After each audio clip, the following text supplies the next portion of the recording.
હકીકત છે બાળકોના શાળામાં મોબાઈલના ઉપયોગને લઈને ગાઈડલાઈન આવશે। એક મોટી ખબર ઝી 24 કલાક પર બાળકોની જે વળગણ થઈ ગયું છે મોબાઈલના નકારાત્મક ઉપયોગ અંગે ગાઈડલાઈન આવી રહી છે। બાળકોને શિક્ષકોના મોબાઈલના ઉપયોગ અંગે નિયમો પણ આવશે। ગાઈડલાઈન મુદ્દે શિક્ષણ રાજ્યમંત્રી પ્રફુલ્લ પાનસેરિયાએ બેઠક પણ કરી છે, કારણ કે હવે આવનારો સમય બાળકો જે સતત મોબાઈલ વાપરી રહ્યા છે, યુઝ કરી રહ્યા છે, અને એના લઈને આ એક મોટી ગાઈડલાઈન આવવા જઈ રહી છે।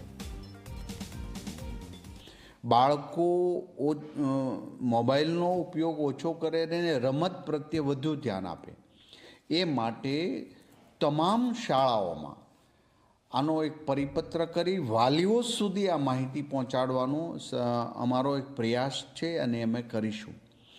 શિક્ષકો ક્લાસરૂમની અંદર ફરજિયાત મોબાઈલ ઉપર પ્રતિબંધ લગાવે। પ્રાથમિક શાળાની અંદર કોઈ પણ બાળક મોબાઈલ લઈને નહીં જઈ શકે એનો પરિપત્ર છે, એનું કડક અમલીકરણ કરીશું। વાલીઓ, શિક્ષકો અને બાળકોની એક ચોક્કસ ગાઈડલાઈન અમે તજજ્ઞો પાસેથી માહિતી મેળવી અને અમે એ પરિપત્ર કરીને વિદ્યાર્થીઓ સુધી અને વાલીઓ સુધી પહોંચે એનું એક અભિયાન સ્વરૂપે ગુજરાતમાં ચલાવીશું।